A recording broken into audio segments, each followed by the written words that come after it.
ਵਾਹਿਗੁਰੂ ਜੀ ਕਾ ਖਾਲਸਾ ਵਾਹਿਗੁਰੂ ਜੀ ਕੀ ਫਤਿਹ। ਲਿਖਤ ਨੰਬਰ 12 ਪੂਰਬਲੀ ਕਮਾਈ। ਮਨੁੱਖ ਦੀ ਸੋਚ ਤੇ ਅਕਲ ਇੱਕ ਸੀਮਾ ਤੱਕ ਕਿਸੇ ਸੱਚ ਨੂੰ ਕਬੂਲ ਕਰਦੀ ਹੈ।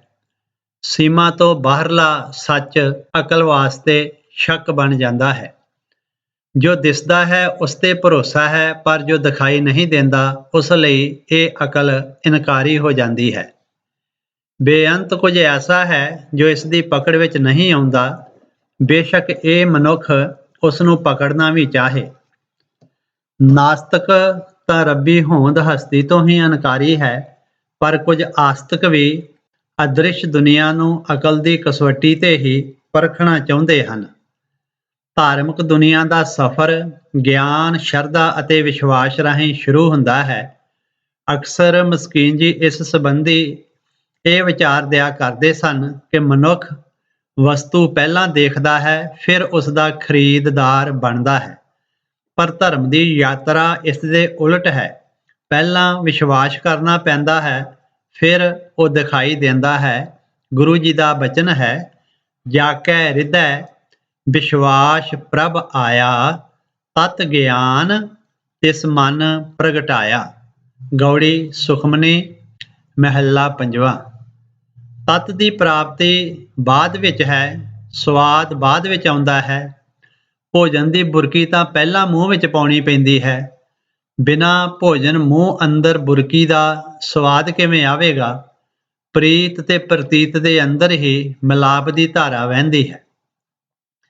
ਇਸੇ ਤਰ੍ਹਾਂ ਧਰਮ ਦੀ ਚੇਤਨਾ ਅਨੁਸਾਰ ਮਨੁੱਖੀ ਜੀਵਨ ਦੀ ਯਾਤਰਾ ਦਾ ਵੀ ਇੱਕ ਗਹਿਰਾ ਰਹੱਸ ਹੈ, ਜਿਸ ਨੂੰ ਪੂਰਬਲਾ ਜਨਮ ਕਿਹਾ ਜਾਂਦਾ ਹੈ। ਭਗਤਾਂ ਨੇ ਇਸ ਪੂਰਬਲੇ ਜਨਮ ਦੇ ਰਹੱਸ ਨੂੰ ਜਗਤ ਸਾਹਮਣੇ ਰੱਖਿਆ ਹੈ। ਗੁਰੂ ਸਾਹਿਬ ਜੀ ਨੇ ਵੀ ਖੁਲਾਸੇ ਕੀਤੇ ਨੇ। ਪੂਰਬਲੇ ਜਨਮਾਂ ਦੀ ਹੋਂਦ ਨੂੰ ਮੰਨਿਆ ਹੈ। ਪੂਰਬਲੇ ਕਰਮਾਂ ਨੂੰ ਵੀ ਨਜ਼ਰ ਅੰਦਾਜ਼ ਨਹੀਂ ਕੀਤਾ ਜਾ ਸਕਦਾ। ਜਿਵੇਂ ਕੋਈ ਬੱਚਾ ਜਨਮ ਤੋਂ ਹੀ ਅੰਧਾ ਜਾਂ ਅਪਾਹਜ ਹੈ ਤਾਂ ਕੀ ਕਹਾਂਗੇ? ਇਸ ਦੁਨੀਆ ਅੰਦਰ ਤਾਂ ਉਸ ਬੱਚੇ ਨੇ ਅਜੇ ਕਰਮ ਸ਼ੁਰੂ ਕਰਨੇ ਨੇ। ਕਰਮਾਂ ਦੀ ਯਾਤਰਾ ਅਜੇ ਉਹਦੀ ਸ਼ੁਰੂ ਹੋਣੀ ਹੈ। ਇਹ ਕਿਸ ਕਰਮ ਦਾ ਫਲ ਹੈ? ਕੀ ਇਹ ਕੁਦਰਤ ਦੀ ਗਲਤੀ ਹੈ ਜਾਂ ਮਾਂ-ਬਾਪ ਦੇ ਅੰਦਰ ਕੋਈ ਗਲਤੀ ਹੈ? ਮਾਂ-ਬਾਪ ਵੀ ਠੀਕ ਨੇ, ਕੁਦਰਤ ਵੀ ਠੀਕ ਹੈ। ਪਰਮਾਤਮਾ ਤੇ ਗੁਰੂ ਬਾਰੇ ਗੁਰਬਾਣੀ ਤੇ ਅਭੁੱਲ ਕਹਿੰਦੀ ਹੈ, ਭੁੱਲਣ ਅੰਦਰ ਸਭ ਕੋ ਅਭੁੱਲ ਗੁਰੂ ਕਰਤਾਰ। ਫਿਰ ਇਹ ਵੀ ਬਚਨ ਹੈ, ਭੁੱਲਣ ਵਿੱਚ ਕੀਆ ਸਭ ਕੋਈ, ਕਰਤਾ ਆਪ ਨਾ ਭੁੱਲੈ। ਤਾਂ ਮੰਨਣਾ ਪਵੇਗਾ ਕਿ ਕੋਈ ਪੂਰਬਲੇ ਜਨਮ ਦਾ ਲੈਣ ਦੇਣ ਹੋਵੇਗਾ। ਸੰਸਾਰ ਦੇ ਸੰਬੰਧੀ ਵੀ ਇਸੇ ਧਾਰਨਾ ਵਿਸ਼ਵਾਸ ਅਨੁਸਾਰ ਜੁੜੇ ਹਨ। ਗੁਰਵਾਕ ਹੈ, ਪੂਰਬ ਜਨਮ ਕੇ ਮਿਲੇ ਸੰਜੋਗੀ, ਅੰਤੈ ਕੋ ਨਾ ਸਹਾਈ। ਜੈਤਸਰੀ ਮਹੱਲਾ ਪੰਜਵਾਂ। ਭਗਤ ਵੀ ਇਸੇ ਨਿਯਮ ਅਨੁਸਾਰ ਆਪਣੀ ਪ੍ਰਭੂ ਮਿਲਾਪ ਦੀ ਅਧੂਰੀ ਰਹਿ ਗਈ ਯਾਤਰਾ ਨੂੰ ਸੰਪੂਰਨ ਕਰਨ ਲਈ ਮਨੁੱਖਾ ਸਰੀਰ ਪ੍ਰਾਪਤ ਕਰਦੇ ਹਨ। ਅਤੇ ਗੁਰਬਾਣੀ 'ਚ ਬਚਨ ਆਇਆ ਹੈ, ਇਸ ਦੇਹੀ ਕਉ ਸਿਮਰੈ ਦੇਵ, ਸੋ ਦੇਹੀ ਭਜ ਹਰਿ ਕੀ ਸੇਵ।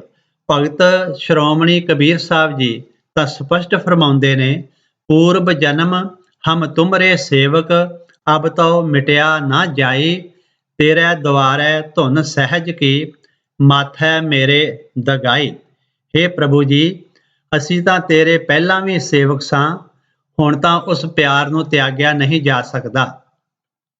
ਮਸਕੀਨ ਜੀ ਕਹਿੰਦੇ ਸਨ ਕਿ ਵਡਭਾਗੀ ਪੁਰਸ਼ ਦੇ ਹਿਰਦੇ ਅੰਦਰ ਪਰਮਾਤਮਾ ਨੂੰ ਮਿਲਣ ਦੀ ਪਿਆਸ ਤਾਂ ਬਣ ਗਈ, ਪਰ ਮਿਲਾਪ ਰੂਪੀ ਜਲ ਪ੍ਰਾਪਤ ਹੋਣ ਤੋਂ ਪਹਿਲਾਂ ਸਵਾਸਾਂ ਦੀ ਪੂੰਜੀ ਮੁੱਕ ਗਈ। ਯਾਤਰਾ ਅਧਵਾਟੇ ਹੀ ਰਹਿ ਗਈ। ਇਹ ਭਗਤ ਆਤਮਾ ਬੰਧਨਾਂ 'ਚ ਨਹੀਂ, ਪਰ ਉਡੀਕ ਕਰਦੀ ਹੈ ਇਹ ਆਤਮਾ ਮਨੁੱਖਾ ਸਰੀਰ ਦੀ।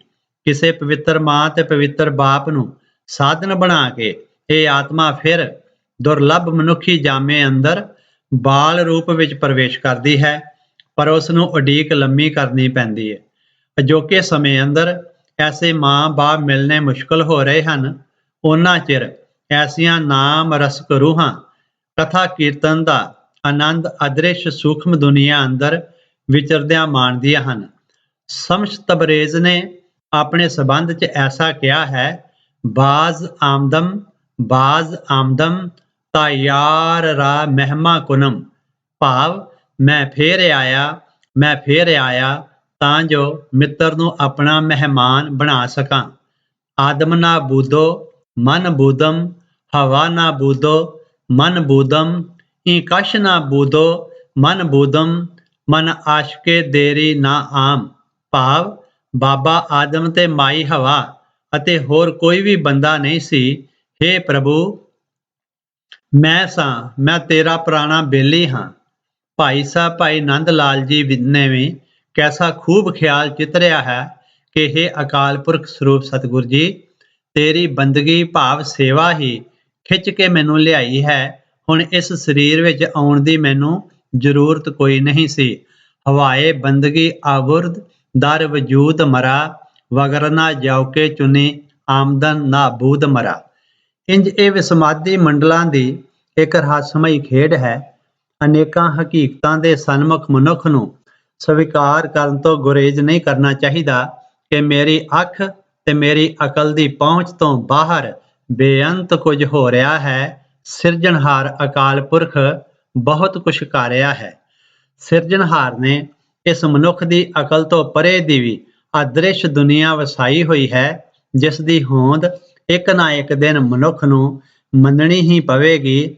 ਜਿਵੇਂ ਅਸੀਂ ਅਕਾਲ ਪੁਰਖ ਜੀ ਦੀ ਹੋਂਦ ਹਸਤੀ ਨੂੰ, ਉਸ ਦੇ ਕਰਤੱਵ ਨੂੰ ਗੁਰੂ ਦੇ ਬਚਨਾਂ ਅਨੁਸਾਰ ਮੰਨਦੇ ਹਾਂ, ਪਰ ਗੁਰੂ ਦੇ ਬਚਨ ਮੌਜੂਦ ਹੁੰਦੇ ਸਮੇਂ ਵੀ ਗੁਰਬਾਣੀ ਦੇ ਇੱਕ ਇੱਕ ਸ਼ਬਦ ਦੇ ਅੰਦਰ ਉਸ ਪਰਮਾਤਮਾ ਜੀ ਦੀ, ਅਕਾਲ ਪੁਰਖ ਦੀ ਬੇਅੰਤ ਮਹਿਮਾ, ਵਡਿਆਈ ਤੇ ਉਸ ਦੇ ਕਰਤੱਵ ਨੂੰ ਜੋ ਬਿਆਨ ਕੀਤਾ ਗਿਆ ਹੈ, ਸਭ ਕੁਝ ਹੁੰਦਿਆਂ ਹੋਇਆਂ ਵੀ ਫਿਰ ਵੀ ਧਰਤੀ ਦੇ ਮਨੁੱਖ, ਜਿਸ ਨੂੰ ਨਾਸਤਕ ਕਹਿੰਦੇ ਹਾਂ, ਜਿਨ੍ਹਾਂ ਨੂੰ ਅਸ਼ਰਤਕ ਕਹਿੰਦੇ ਹਾਂ, ਉਸ ਰੱਬ 'ਚ ਵਿਸ਼ਵਾਸ ਨਹੀਂ ਰੱਖਦੇ। ਮਸਕੀਨ ਜੀ ਘੰਟਿਆਂ ਬੱਧੀ ਇੱਕ ਰਸ ਕਥਾ ਦੀ ਵਰਖਾ ਕਰਦੇ ਰਹਿੰਦੇ ਸਨ ਅਤੇ ਮਹੀਨਿਆਂ ਬੱਧੀ ਇੱਕ ਪੰਕਤੀ ਦੀ ਅਗਾਧ ਬੋਧ ਵਿਚਾਰ ਖੋਲ੍ਹਦੇ ਰਹਿੰਦੇ ਸਨ। ਸਰੋਤਿਆਂ ਦੇ ਮਨਾਂ ਅੰਦਰ ਹਮੇਸ਼ਾ ਇਹ ਜਗਿਆਸਾ ਬਣੀ ਰਹਿੰਦੀ ਸੀ ਕਿ ਅੱਗੇ ਕੀ ਹੋਇਆ। ਸੁਣਦਿਆਂ ਸਰੋਤਾ ਭਾਵੇਂ ਥੱਕ ਜਾਂਦਾ, ਪਰ ਸੁਣਾਉਂਦਿਆਂ ਮਸਕੀਨ ਜੀ ਨਾ ਥੱਕਦੇ। ਉਹਨਾਂ ਦੀ ਯਾਦਦਾਸ਼ਤ ਦਾ ਵੀ ਕੋਈ ਮੁਕਾਬਲਾ ਨਹੀਂ ਹੈ। ਅਸੀਂ ਜਦ ਕਦੇ ਪੁੱਛਣਾ ਕਿ ਸਾਨੂੰ ਵੀ ਯਾਦਦਾਸ਼ਤ ਵਧਾਉਣ ਦਾ ਕਿਰਪਾ ਕਰਕੇ ਕੋਈ ਨੁਸਖਾ ਦੱਸੋ, ਤਾਂ ਮਸਕੀਨ ਜੀ ਨੇ ਕਹਿਣਾ ਕਿ ਸ਼ਬਦ ਜਾਪ ਹੀ ਦਵਾਈ ਹੈ। ਸ਼ਬਦ ਅੰਦਰ ਧਿਆਨ ਦੀ ਇਕਾਗਰਤਾ ਤੋਂ ਵੱਡੀ ਹੋਰ ਕੋਈ ਦਵਾਈ ਨਹੀਂ ਹੈ। ਧਿਆਨ ਜਿਉਂ-ਜਿਉਂ ਗਹਿਰਾ ਹੁੰਦਾ ਜਾਵੇਗਾ, ਤਿਉਂ-ਤਿਉਂ ਪੂਰਬਲੀ ਸੋਝੀ ਸਾਖਸ਼ਾਤ ਹੁੰਦੀ ਜਾਂਦੀ ਹੈ। ਮਸਕੀਨ ਜੀ ਨੂੰ ਇਹ ਵਰਦਾਨ ਗੁਰੂ ਚਰਨਾਂ 'ਚੋਂ ਨਸੀਬ ਹੋਇਆ ਸੀ। ਇਹ ਕੋਈ ਇਸੇ ਜਨਮ ਦੀ ਘਾਲ ਦਾ ਫਲ ਨਹੀਂ ਸੀ, ਸਗੋਂ ਪੂਰਬਲੇ ਜਨਮ ਦੀਆਂ ਮਸ਼ੱਕਤਾਂ ਸਾਥ ਸਨ। ਮਸਕੀਨ ਜੀ ਦੇ ਪੂਜਨੇ ਪਿਤਾ ਸਰਦਾਰ ਕਰਤਾਰ ਸਿੰਘ ਜੀ ਅਤੇ ਪੂਜਨੇ ਮਾਤਾ ਰਾਮ ਕੌਰ ਜੀ ਦੇ ਗ੍ਰਹਿ ਵਿਖੇ ਪਹਿਲੀ ਸੰਤਾਨ ਸਪੁੱਤਰੀ ਦੇ ਰੂਪ ਵਿੱਚ ਪ੍ਰਾਪਤ ਹੋਈ, ਜਿਸ ਦਾ ਨਾਮ ਸੁਜਾਨ ਕੌਰ ਰੱਖਿਆ ਗਿਆ। ਸਪੁੱਤਰੀ ਤੋਂ ਬਾਅਦ ਕੁੱਲ ਚਿਰਾਗ ਦੀ ਚਾਹਤ ਨੇ ਲੰਬਾ ਸਮਾਂ ਇੰਤਜ਼ਾਰ ਕਰਵਾਇਆ। ਦੇਸ਼ ਦੀ ਵੰਡ ਤੋਂ ਪਹਿਲਾਂ ਮਸਕੀਨ ਜੀ ਦੇ ਮਾਤਾ ਪਿਤਾ ਜੀ ਬੰਨੋ ਡਿਸਟ੍ਰਿਕਟ 'ਚ ਪਿੰਡ ਲੱਖੀ ਮਰਵਤ ਵਿਖੇ ਰਹਿੰਦੇ ਸਨ। ਉਸ ਇਲਾਕੇ ਦੇ ਡਾਕ ਘਰ ਅੰਦਰ ਇੱਕ ਨਾਮ ਰਸਕ ਗੁਰਬਾਣੀ ਅਭਿਆਸੀ ਪੁਰਸ਼ ਬਤੌਰ ਮੁਲਾਜ਼ਮ ਸਨ। ਉਹਨਾਂ ਦੀ ਰੂਹਾਨੀ ਅਵਸਥਾ ਸਤਿਗੁਰੂ ਜੀ ਨੇ ਬਹੁਤ ਉੱਚੀ ਬਣਾ ਦਿੱਤੀ ਸੀ। ਸੰਗਤਾਂ ਦੇ ਵਿੱਚ, ਸਿੱਖਾਂ ਦੇ ਵਿੱਚ ਉਸ ਦੀ ਇਸ ਅਵਸਥਾ ਦਾ, ਗੁਰੂ ਪਿਆਰ ਦਾ, ਭਗਤੀ ਦਾ ਬਹੁਤ ਜ਼ਿਆਦਾ ਪ੍ਰਚਾਰ ਸੀ, ਜਾਣ ਪਛਾਣ ਸੀ। ਰੂਹਾਨੀ ਮੰਡਲਾਂ ਅੰਦਰ ਇੱਕ ਐਸਾ ਪੜਾਅ ਆਉਂਦਾ ਹੈ ਜਿੱਥੇ ਪਹੁੰਚ ਕੇ ਅਭਿਆਸੀ ਜੋ ਚਾਹੇ ਕਰ ਸਕਦਾ ਹੈ।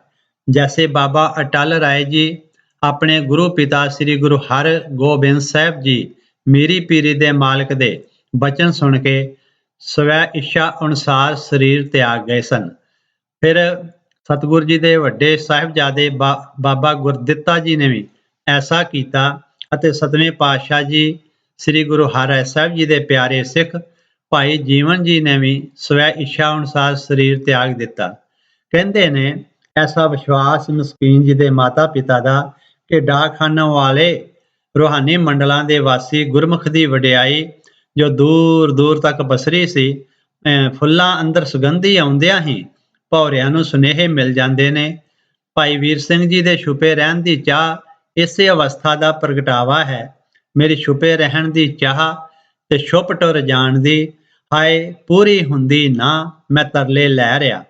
ਮਸਕੀਨ ਜੀ ਦੇ ਮਾਤਾ ਪਿਤਾ ਜੀ ਬੜੇ ਭਰੋਸੇ ਨਾਲ ਉਸ ਗੁਰਸਿੱਖ ਨੂੰ ਆਪਣੀ ਪੁੱਤਰ ਚਾਹਤ ਬਾਰੇ ਦੱਸਿਆ ਤਾਂ ਉਹ ਗੁਰੂ ਪਿਆਰਾ ਖਾਮੋਸ਼ ਰਿਹਾ। ਦੂਜੇ ਦਿਨ ਫਿਰ ਬੇਨਤੀ ਕੀਤੀ ਕਿ ਗੁਰੂ ਚਰਨਾਂ 'ਚ ਅਰਦਾਸ ਕਰੋ। ਤੀਜੇ ਦਿਨ ਉਹ ਗੁਰਮੁਖ ਸਰੀਰ ਦਾ ਚੋਲਾ ਬਦਲ ਗਿਆ। ਪ੍ਰਭੂ ਜੁਗਤ ਅਨੁਸਾਰ ਇੱਕ ਨਵੇਂ ਸਰੀਰ ਦੀ ਘਾੜਤ ਘੜੀ ਗਈ। ਗੁਰਬਾਣੀ ਜਾਪਦੀ ਭੁੱਖ ਪਿਆਸ ਸ਼ਰਧਾ ਵਿਸ਼ਵਾਸ ਤੇ ਕਿਰਪਾਲੂ ਸੁਭਾਅ ਜਨਮ ਦੇ ਨਾਲ ਹੀ ਆਏ। ਭੈਣ ਸੁਜਾਨ ਕੌਰ ਨੇ ਵੀਰ ਸੰਤ ਸਿੰਘ ਨੂੰ ਰੱਜ ਰੱਜ ਕੇ ਖਿਡਾਇਆ। ਹਾਲਾਤ ਨੇ ਮੋੜ ਖਾਧੇ, ਸਮੇਂ ਨੇ ਕਰਵਟਾਂ ਲਈਆਂ, ਅੰਜਲ ਨੇ ਅਸਥਾਨ ਬਦਲਵਾਏ, ਕਿਰਤ ਨੇ ਅੱਗੇ ਤੋਰਿਆ, ਪਰ ਗੁਰੂ ਜੀ ਦੀ ਕੀਰਤੀ ਹਮੇਸ਼ਾ ਮਸਕੀਨ ਜੀ ਦੀ ਰਸਨਾ ਗਾਇਨ ਕਰਦੀ ਰਹੀ। ਉਹਨਾਂ ਦੇ ਮਾਤਾ ਪਿਤਾ ਦਾ ਵਿਸ਼ਵਾਸ ਕਿ ਉਹੀ ਡਾਕਖਾਨੇ ਵਾਲੀ ਰੱਬੀ ਰੂਹ ਸਾਡੇ ਘਰ ਵਿੱਚ ਮਸਕੀਨ ਜੀ ਦੇ ਰੂਪ 'ਚ ਆਈ ਹੈ। ਜਿੱਥੇ ਆਪ ਜੀ ਦੀ ਰਸਨਾ ਤੋਂ ਸਤਿਗੁਰ ਜੀ ਦੀ ਕਥਾ ਸੰਗਤਾਂ ਮੰਤਰ ਮੁਗਧ ਹੋ ਕੇ ਸੁਣਦੀਆਂ, ਉੱਥੇ ਆਪ ਜੀ ਦੇ ਅੰਦਰੋਂ ਦਿਨ ਰਾਤ ਕਥਾ ਦੇ ਵਗਦੇ ਝਰਨੇ ਗੁਰੂ ਜੀ ਦੀ ਕੀਰਤੀ ਹਮੇਸ਼ਾ ਮਸਕੀਨ ਜੀ ਦੀ ਰਸਨਾ ਗਾਇਨ ਕਰਦੀ। ਸੁਣ ਕੇ ਸੰਗਤਾਂ ਵਿਸਮਾਦ ਹੋ ਜਾਂਦੀਆਂ।